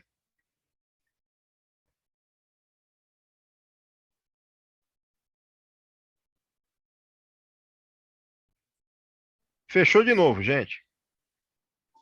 O meu slide aqui, eu estou acontecendo. Eu vou dar um jeito nele agora. Enquanto isso, se alguém quiser fazer alguma pergunta, aproveita, porque aí a gente já faz uma síntese aí de pergunta, entremeandos Isso, aí. Flávia. Você pode fazer suas considerações e aí depois o Gazi volta, se as imagens voltar. E aí, isso é uma e aí boa, a gente abre a as questões. É verdade. Eu fiz uma oficina há algum tempo com o Gazi, lá no Centro Livre, de fanzine, e o que me atentou a algumas coisas que eu estava querendo fazer na minha vida, eu consegui colocar no fanzine. Na época eu não era professora de dança, e agora eu já sou professora de dança. E o fanzine que eu fiz foi justamente uma passagem por todos os tipos de movimentos e estilos, bem simplificado, das danças que eu naturalmente ia passar na minha jornada até eu chegar onde eu queria. Então, eu senti, assim, que foi tipo uma catarse para mim desenvolver esse começo de jornada. Gostaria, assim, que o Gazi falasse um pouco desse tipo de cartaz, que às vezes acontece, ou na maioria das vezes, quando eu estou criando algo, acontece de eu colocar na minha arte o que eu gostaria de viver. Gostaria que você, como artista e como professor, tanto que isso acontece para quem faz o fanzine, para quem desenha e para quem lê. Gostaria que você falasse desse movimento entre o fazer, a leitura e a catarse. Eu perdi o seu comecinho, mas eu acho que entendi, porque tinha caído aqui a minha conexão. Você tá perguntando sobre o processo criativo? É isso? O processo criativo como se fosse uma catarse mesmo, assim. para o artista, dentro do fanzine, né, no caso. Porque eu considero que tem como você criar uma história, tem como você passar pelas etapas dessa história, mas o fanzine, por ele ser livre de uma estrutura assim fixada, né, ele permite que você faça um voo maior. Eu acredito nisso. Sim, na verdade o fanzine, ele também tem um processo criativo, mas o fanzine ele é uma das possibilidades de você criar alguma coisa, né? O fanzine ele não é só para quadrinhos, é o que eu ia mostrar e vou mostrar depois, mas assim, eu vou falar do meu processo criativo nos quadrinhos e no fanzine. Nos quadrinhos, em geral, eu escuto música e em geral tem música que tem a ver com rock e principalmente rock progressivo, que rock progressivo ele tem um trabalho mais acurado são músicas maiores em geral e que trabalham com vários instrumentos, tem um pouco a ver com mistura até com música clássica ou algo assim, né? Então você faz você traz uma sonoridade que que aciona o meu processo criativo, imaginativo, né? Então essa possibilidade me rende imagens e as imagens vêm quando a pessoa vai assistir um filme. Hoje em dia o filme não é mais mudo, né? Desde há muito tempo. Na época do Charlie Chaplin era mudo e ele mesmo começou a ter filme não mudo, que ele, segundo eu já ouvi falar, ele não gostava muito, mas depois se acostumou, né? Com cinema falado. O cinema mudo ou falado, ele trazia o quê? Para que não fosse só imagens, música, né? O cinema mudo trazia uma música de fundo, alguém tocando ao vivo, depois gravado. E o cinema falado também tem o som é trabalhado para dar o clima, né? O clima e o clímax, né? Porque às vezes tem momentos de ação muito drásticos e aí a música traz aquela sonorização, né? Então, quando você está no cinema, você percebe isso, você vai sentindo, né, essas emoções. No quadrinho é a mesma coisa, eu faço ouvir música para isso, porque ele deflagra esse processo de imagens e eu pego uma folha e vou tentando fazer o que está me vindo de sensações com imagens e o textual ao mesmo tempo, porque o meu processo é diferente do padrão de criar quadrinhos, que é escrever primeiro o roteiro para depois racionalmente ver qual quadrinho vem em sequência. O meu é mais ou menos tudo ao mesmo tempo, com uma escrita linear dos surrealistas, né? Então, mas é assim que deflagra. Na hora que eu monto um fanzine, eu já tenho o material feito, que é uma história em quadrinhos, mas na hora de montar, eu vou criando como é que o fanzine, que título vai ter, como que ele vai ser montado, qual o tamanho, qual o formato que eu vou usar, né? Qual a intenção daquele tema, daquele fanzine, né? Então, é, a questão da catarse é mais ou menos isso. Ela tem a ver com o processo criativo e imaginativo do ser humano. E o fanzine ele é importante porque ele mostra que o ser humano consegue montar algo que faz parte de si. Essa revista, que é o fanzine, é uma revista autoral que é montada pela própria pessoa. Então, ela percebe que com colagens, com desenhos, textos, ela faz algo que representa uma leitura como um espelho dela mesma, né? Mas de algo diferente, com algo criativo, e não apenas fica na mente dela ou ficam engavetadas as ideias, né? Então, o processo catártico de criar em qualquer situação, e no caso do desenho, do quadrinho e dos fanzines, é útil para mostrar que a pessoa tem a possibilidade do desenvolvimento do processo criativo que está guardado e resguardado, porque nós criamos um sistema de trabalho em geral que engessa isso e na educação também, né? A educação ela é linear, ela tá sendo modificada atualmente porque o ser humano já percebeu faz tempo que não dá mais para continuar do mesmo jeito. Mas ele ainda carece de melhores desenvolvimentos, porque a pessoa que está na escola ela vai perdendo o impulso para o desenho e tudo mais conforme ela vai chegando no ensino médio e faculdade. Eu tenho uma fala aqui da Maria José, da Zezé. Quando eu trabalhava na educação infantil, no ensino regular, ensinava as crianças a cantarem o hino nacional, com a letra representada em quadrinhos. Era a forma lúdica que encontrei para que as crianças memorizassem e compreendessem a mensagem do texto. E elas amavam.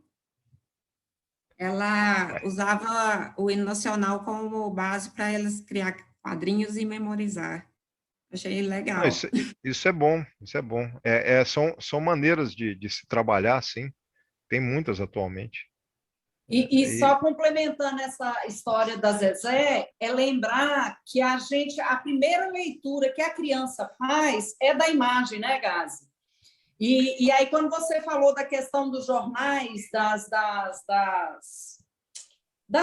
dos magazines que vinham, né, das tirinhas que vinham no jornal, eu lembro que o meu pai sempre comprou muita revistinha em quadrinho para a gente, né? E aquilo era uma festa. E aí, quando você fala dos jornais que iam para você no bar, me remete à história de que eu pegava os jornais do meu pai para ler as tirinhas, né, que você tinha, porque isso é uma coisa de infância. E é a primeira leitura que a criança faz é da imagem, né? Então, assim, a importância dos quadrinhos na vida, né, da gente, no histórico da criança, né? Queria só fazer essa complementação que me veio na memória. Sim, a imagem, ela é muito forte, né? Essa ideia de usar para fazer quadrinhos para uma música ou para o hino nacional é muito boa, porque já foi constatado que sim, quando a pessoa desenha e ela faz esqueminhas, por exemplo, existe o planeamento mental, plano mental, esqueci o nome do mapa mental, que é uma espécie de recurso que a pessoa parte do meio e vai irradiando, ela não escreve linearmente, ela vai fazendo esqueminhas e com cores diferentes. Já se comprovou que isso faz com que a memória seja segure mais, retenha mais essas informações, né? Então, a parte artística, música, desenho, etc., ajuda o cérebro na memorização muito mais do que apenas escrever na lousa, copiar, ler textos, per si só os textos, né? Então, essa interação artística faz com que o cérebro seja mais instigado, né? O Rubem Alves, o educador já há pouco tempo falecido, ele dizia isso, que o ensino sem instigar a curiosidade e a inteligência do aluno não adianta nada, né? Porque não é um ensino. E então é por aí. E aí ele usava mesmo, o próprio Rubem Alves usava histórias, né? Contava histórias, criava uns livros mais misturando a área acadêmica com uma área mais poética, né? A poética é necessária, né? Em todas as áreas, em todos os âmbitos, inclusive, né? E a gente deixou isso de lado no ensino, porque na minha infância também eu fui prejudicado na escola. Eu não podia ler na escola, né? Então eu lia fora. Mas o meu pai tinha um bar e restaurante que eu não gostava, porque eu tinha que trabalhar. Mas o lado bom, sempre tem um lado ruim e o bom, né? O lado bom é que eu fui obrigado a estar lá, eu me obriguei a fazer outra coisa, que é desenhar. Eu ficava desenhando enquanto não trabalhava. E quando aparecia um freguês, eu atendia e voltava para o desenho, né? Então, é isso. Tem mais alguma ou eu passo, eu já consegui solucionar o caso aqui, dá para finalizar o fanzine, mas também vocês que sabem, né? Alguém quer fazer mais alguma pergunta? Eu queria só fazer algumas observações, não sei se tinha pessoas inscritas, por isso levantei a mão. Não é nenhuma pergunta, não é nenhuma indagação. Primeiro, agradecer o Gazi aí, ótima, excelente palestra. Isso me remonta à minha infância, né? Eu sou um cara que foi alfabetizado lendo gibis. As minhas preferências eram gibi de faroeste, o personagem Tex Willer, né? Desenhado por italianos que, na verdade, curiosamente, nem conheciam os Estados Unidos, e todo o desfecho das histórias se passava naquele território aqui do estadunidense. Mas aquilo me assim, empolgava, me emocionava, porque ali eu passei a conhecer outro espaço geográfico, outras línguas, porque nas histórias de Tex Willer, quem conhece aí, às vezes tem frases em espanhol, às vezes tem frases em outras línguas, e ao mesmo tempo você conhecia outras culturas, a cultura dos índios, a cultura dos personagens daquela região do oeste e tal. É uma pena que hoje as pessoas dessa tenra idade, como a infância, a adolescência, não têm mais esse contato tanto com as histórias em quadrinhos, né? Porque tem as outras tecnologias, tem os jogos, os videogames. A gente tem que lamentar por uma parte, mas por outro lado é a evolução. Não temos como fugir dessas relações, né? Elas estão aí, as coisas se transformam. A gente só lamenta o fato de ter participado de uma época onde a educação era um pouco mais, eu não sei, não posso dizer se era melhor, se era pior, mas era mais humana, era mais próxima, era mais essa transpiração de proximidade. Hoje é tudo muito individualista, né? As pessoas se trancam no seu mundinho, literalmente, né? No teu quarto e tal. Então a gente tinha aquela coisa de trocar os gibis. Então tu não tinha muita condição de comprar outro, mas tu tinha alguns, então você ia, encontrava o coleguinha tinha aqueles gibis que tu ainda não tinha lido, e ele não tinha lido os teus, então tu trocava, comprava mais barato o gibi usado, tinha umas bancas que vendia revistas usadas e tal. Era muito prazeroso, e eu me recordo que a minha inserção nesse universo artístico como artista, na verdade eu não me considero artística, eu sou um professor de arte, eu não tenho aquela produção constante para me considerar um artista. Tem pessoas que gostam de ser chamado de artista, eu não me atenho a isso. Mas o meu irmão mais velho que me influenciou, a gente jogava bola e ele fazia os desenhinhos do que tinha acontecido naquela pelada, naquele dia e tal. Se alguém se machucava, ele fazia os desenhinhos do cara machucado, o outro carregando e tal. E eu me empolgava e queria fazer igual a ele. Então eu comecei minha trajetória também de rabiscar, de desenhar, montando historinhas em formato de HQ, contando algumas coisas que aconteciam na nossa circunvizinhança, no Tocantins, no norte do Brasil, na época.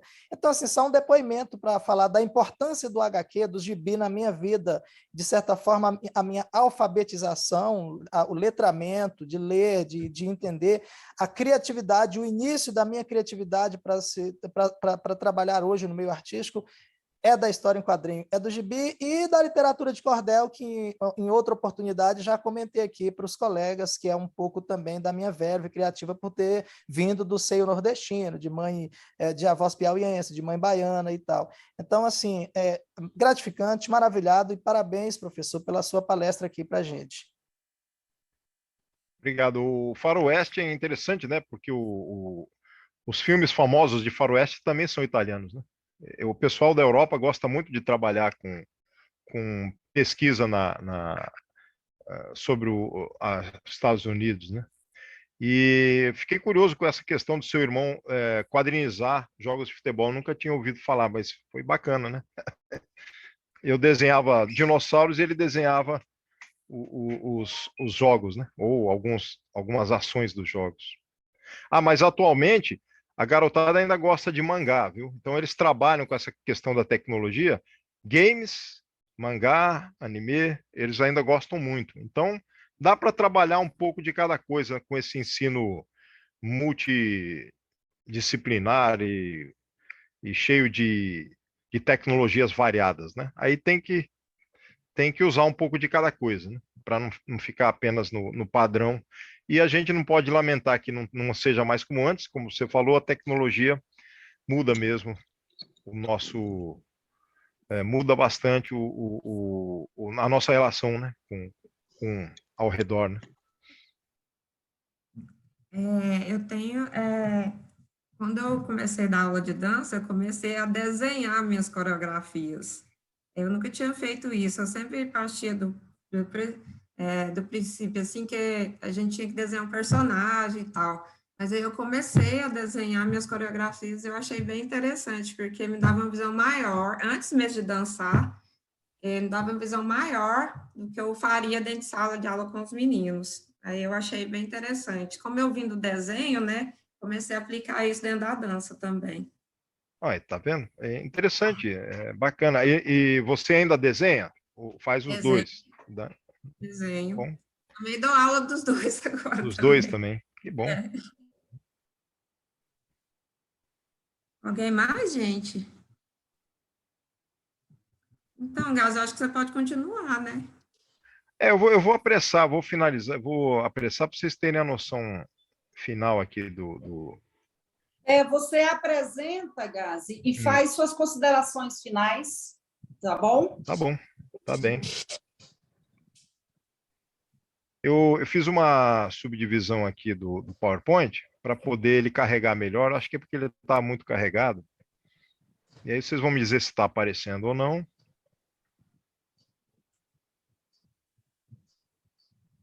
Ainda não.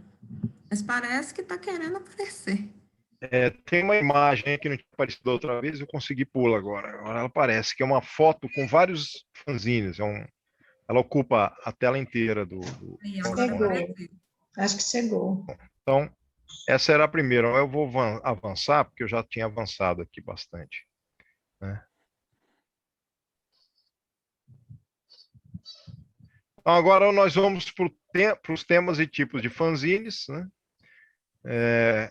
Por exemplo, um fanzine, pode ser esse da esquerda aí, ele se chama QI. É uma brincadeira com a inteligência, né, do QI, consciente, mas também de quadrinhos independentes, que é um fanzine que é lançado até hoje por um amigo nosso, que é professor de engenharia no ITA, quadrinista, desenhista e fanzineiro, né?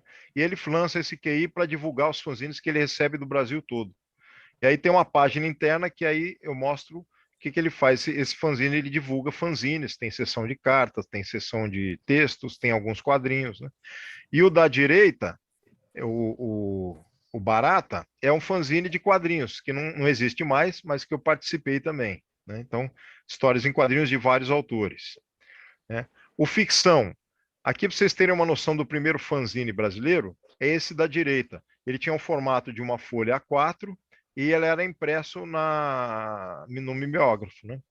Pelo Boletim de Intercâmbio Ciência e Ficção Alex Raymond, Piracicaba.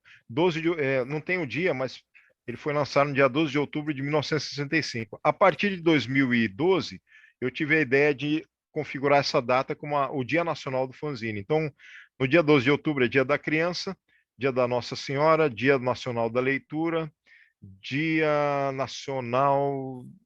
Tem mais alguma data que eu não lembro, eu confundi agora, e tem o Dia Nacional do Fanzine. Tem umas 5 ou 6 datas, né? A do Fanzine não foi oficializado, mas um dia vai ser a gente vai mandar o projeto para o Senado para eles oficializarem a data e tudo mais. Mas enquanto não é, mesmo assim vai sendo comemorado, né? E os fanzines, eles trazem também quadrinhos, né? Esse balão aqui é um fanzine de 1972, feito por vários autores que hoje são famosos, como o Alaerte, como os irmãos Paulo Chico Caruso e outros, que iniciaram produzindo esse fanzine chamado Balão, chegou até o número 12, se eu não me engano, né? Os fanzines também podem vir com tema de ficção científica, com tema de rock, como Poeira Zine, com tema variado, como esse Caleidoscópio Zine, que é filosofia, religião, ciências e artes, né? E eles podem vir também em defesa dos excluídos, em defesa do meio ambiente. Esse Largados no Mundo Zine, por exemplo, você vê na foto um Brasil pobre, seco, a seca do Nordeste. Então, ele faz uma crítica com relação a essas questões que ainda não foram solucionadas no Brasil, né? Ele pode trazer outros temas de vanguarda, como os quadrinhos poéticos, que até então não havia nenhuma revista que lançasse isso. Aí chegou a ter, que é uma revista fanzine, né? Eles podem ser lançados em vários lugares do país, com alguma identificação. Por exemplo, o Tchê é do Rio Grande do Sul. O Fan Editor, que é o editor de fanzine, ele é professor da área de história e também fanzineiro. E aí ele edita o fanzine. Como é que edita um fanzine? Na época das cartas, ele mandava uma carta para cada um de nós pedindo uma história em quadrinhos. A gente mandava uma cópia xerocopiada de história em quadrinhos por carta para ele. Ele publicava o fanzine Tchê. Depois que ele publicava o fanzine, ele mandava um exemplar para cada um de nós e vendia e trocava por intercâmbio de carta os outros pelo correio. Hoje em dia isso é feito por e-mail, por PDF também, e ainda continua tendo a parte impressa se a pessoa quiser, mas ela pode também trazer em PDF, né? E aí tem outros fanzines para vocês verem aqui, né? Formatos diferentes, o grandão historieta, um formato pequeno que é o quadrante, Trek Comics, de ficção científica, os outros de quadrinhos, um zine portfólio que seria biográfico, como esse aqui, zine poético, só com poesias, como esse Desconexões Neurais, né? E espaços e fanzinotecas e eventos. Existe uma primeira fanzinoteca que é lá no Rio Grande do Sul, que é essa aqui. Ela é dentro de uma estação de trem desativada, que é uma estação cultura. E existe a segunda fanzinoteca física no Brasil, que é dentro do Instituto Federal de Macaé, no Rio de Janeiro, né? E é uma casa que é uma fanzinoteca mesmo, tem a máquina de fotocópia, tem uma máquina, na verdade, uma impressora, né, que serve de fotocopiagem, e scanner também, tem exposições, tem a fanzinoteca cheia de fanzines e eventos e cursos que são feitos dentro do campus do Instituto Federal com os alunos de lá, né, como esse aí, por exemplo. Tem umas novas fanzinotecas sendo inauguradas, como a fanzinoteca Tina Kurtz, em homenagem à fanzineira Tina, que é essa da esquerda, e dentro de uma gibiteca chamada Max Zendron, que é na cidade de... esqueci o nome da cidade, depois eu vou lembrar, mas é do lado de São Paulo, é grudado em São Paulo, é Barueri, se eu não me engano. Bom, outras fanzinotecas espalhadas pelo planeta, né? E aí é interessante que tem uma universidade norte-americana que foi criada só para mulheres, por mulheres e para mulheres, que é a Barnard University. E essa Barnard University tem no site dela pessoas que pesquisam só fanzines. E aí tem um site dentro dela, um link que é só para os fanzines e para as bibliotecas de fanzines ou fanzinotecas, que na língua inglesa são chamadas de zine libraries. E o Brasil, por exemplo, já tem 6 fanzinotecas em espaço físico, como estão aí colocadas nessa imagem. E tem outras que também são fanzinotecas digitais, tem no Brasil e no mundo todo, e tem nessa listagem dessa universidade aí. Eventos de fanzines que aconteceram e que ocorrem até hoje, exposições de fanzines que são similares às dos cordéis, você pode pendurar numa corda, num varal, com eles mesmos colocados, como tem atrás de mim aqui, fanzines, na minha imagem tem os fanzines aqui atrás, e tem aí nessas fotos também, né? Zines como artes, né? Então, os zines artísticos, por exemplo, a Adriana Mendonça, que agora é professora de gravura na FAV, da UFG, ela tem os seus fanzines artísticos, tanto que numa exposição da Galeria de Artes da FAV, eles estavam expostos em pé ali, e vocês podiam folheá-los, né? Então, outra professora, essa aqui é a Daniele Barros, da área de Biologia, com doutorado em Biologia, ela também faz seus fanzines criativos, artísticos e também alguns fanzines de informação na área, né? Alguns são da área específica e outros são livres, só com desenhos dela, e imaginativos e criativos, e você vê que tem um trabalho artístico na molduragem de cada exemplar, né? Então, tem muitas mulheres fazendo fanzines também, tem ainda fanzines, como eu falei, os de arte, né? Que são esses um pouco mais trabalhados, um pouco mais caros também por causa do material empregado, material utilizado. Esse norte-americano faz fanzines pop-up, que você abre assim, eles saltam do papel, né? Tem um brasileiro chamado Márcio Snow, que faz mini fanzines ou micro fanzines, está até brincando com fanzine ali na orelha, mas ele também vende e faz eventos que trazem esses mini fanzines para você comprar, né? Ele dá cursos também, então ele é um dos únicos brasileiros que vive também do fanzinato, né? Em geral, o fanzine não é uma profissão, ele é em paralelo a isso, né? Na Universidade de Miami tem uma biblioteca e na seção especial de fanzines, e lá tem fanzines de todos os tipos, esse fanzine em formato de pizza, um fanzine feito só por mulheres, e aí você abre e tem vários fanzines de várias autoras com vários formatos distintos, né? E, por fim, o fanzine na educação, né? Então, o fanzine pode ir desde a educação básica até a faculdade e a pós-graduação. Aqui tem uma foto de fanzines feitos numa pós-graduação, no mestrado na área de pedagogia, que foi inaugurado o Biographic Zine, que seria um fanzine biográfico, pelo Elídio Santos Neto, que era um professor, já falecido por causa de um câncer, mas que ele idealizou essa questão de criar os fanzines em sala de aula para autoaprendizado e autoconhecimento do alunado da área da pedagogia. E aí tem todo um aspecto aqui que exemplifica o potencial do fanzine. Os fanzines são feitos para você pode vendê-los, mas esse não é o intuito. Você pode vendê-los a preço simbólico para fazer os seus fanzines, os próximos, e você pode trocá-los também. Então, quando finalizou o curso, cada aluno fez a sua cota de fanzines, de exemplares, 12 ou 13, ou quantos alunos tinham, para no dia explicar o seu fanzine e fazer uma troca. Todos receberam fanzine de todos. Então, o fanzine prima pela criatividade e também pela troca, pelo intercâmbio sem visar lucro, né? Então, tem que sempre ser lembrado disso. Aqui está o Biographic Zine dele. Aqui alguns Biographic Zines de alguns dos alunos da pós, naquela época.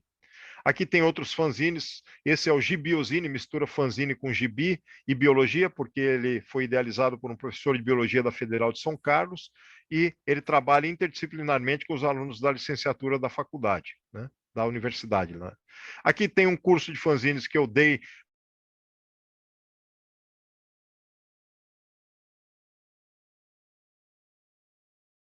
trabalhados criativamente com informações interdisciplinares ou apenas com informações imaginativas, né? E no final elas aprenderam a fazer fanzines e também deram uma oficina para ensinar quem não havia feito a oficina a saber fazer fanzines. Vocês veem que elas estão mostrando os fanzines aqui de formatos diferentes, com colagens, né? Fanzines escolares, tem professoras dando fanzines para o ensino fundamental 1, 2, o ensino médio, utilizando filmes, e depois do filme os alunos trabalham os fanzines criando desenhos, quadrinhos, charts, escrevendo, e aí a partir dos desenhos criativos, dos escritos, eles montam seus fanzines, né? Esse aqui é o fanzine da minha sobrinha, hoje ela já está com 18 anos, mas na época ela tinha uns 13, eu ajudei ela a fazer esse fanzine de preservar a natureza. Então, o fanzine de inclusão também já existe, né? O pessoal da área da inclusão está trabalhando com fanzines para as pessoas de todas as possibilidades de carência, inclusive pessoas que têm baixa visão, etc., né? Então, já os fanzines indo para todas essas áreas, né? Para as ditas minorias também, LGBTs, etc., pessoas encarceradas também trabalham com fanzines. Tem um site também que traz a Faculdade de Biblioteca Pública do Paraná traz um fanzine em PDF mensal, se eu não me engano, que a pessoa, o professor pode utilizar. Por exemplo, aí, ó, era uma zine 63, é como se fosse era uma história, né? Zine pode ser no gênero masculino ou feminino, tá? Tanto faz. Aí eles estão usando no gênero feminino. Tem um filme muito interessante, que é um documentário que coloca em paralelo escola pública e escola privada, e mostra uma sequência de 8 minutos dentro do filme, mostrando uma professora aplicando os fanzines, e esses fanzines salvaram alguns alunos ali da depressão, da tristeza. Então foi bem interessante. Isso vale a pena vocês assistirem esses trechos desse filme, né? E tem um filme novo passando na Netflix. Eu não estou fazendo propaganda gratuita igual o Silvio Santos, que ele fez uma vez e ganhou a assinatura gratuita para a vida toda do Netflix, mas não é o meu caso. Mas eu estou mostrando aqui um filme que o Netflix está lançando e que vocês podem assistir, que é Moxie, Quando as Garotas Vão à Luta, que traz o tema dos fanzines. Os fanzines como inserção feminista, né? Porque uma delas foi assediada ou até estuprada, eu não me recordo muito bem do filme agora, acho que chegou a isso, a mãe dela, eu não lembro se foi a mãe dela. Não, a mãe dela mexia com os fanzines, e aí a amiga dela é que foi estuprada. E aí ela, sabendo que a mãe trabalhava com os fanzines, resolveu fazer fanzines anônimos e espalhar esses fanzines pela escola. Então vale a pena vocês assistirem esse filme, Moxie, Quando as Garotas Vão à Luta, que vocês vão entender um pouco mais do espírito fanzineiro, do ideário do espírito fanzineiro. E aqui tenho, para finalizar quase, o meu Gazine, que é um canal no YouTube, que eu visto essa máscara aí, e falo do histórico do conceitual e vou mostrando fanzines. Já tem mais de 30 episódios lá.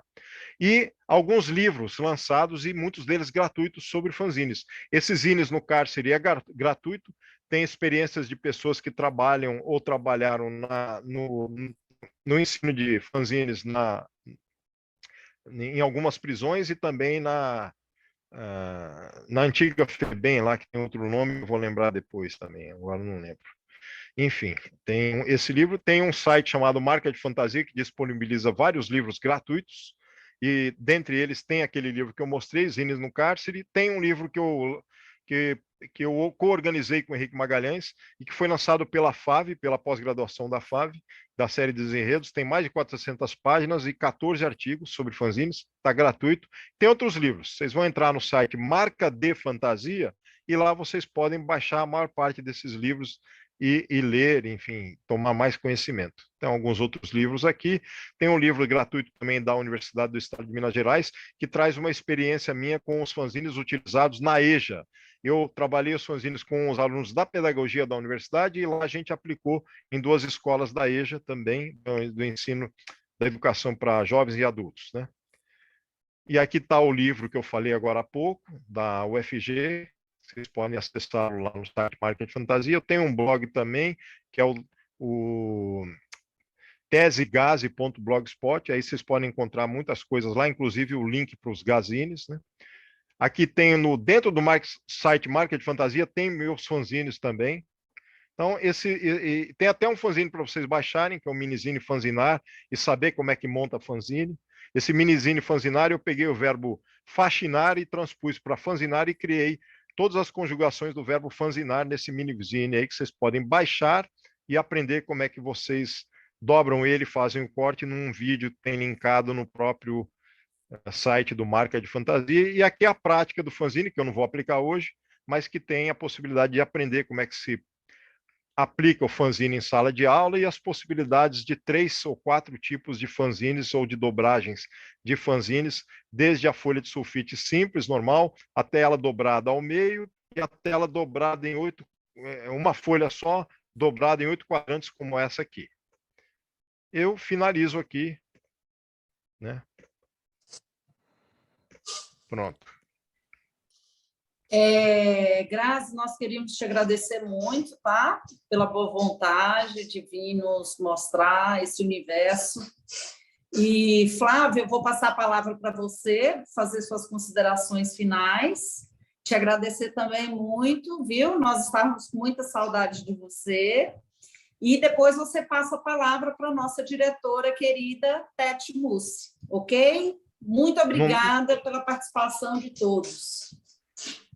Eu vou deixar aqui no link, no chat de vocês, o site Marca de Fantasia, onde vocês podem baixar muita coisa do que eu falei aqui.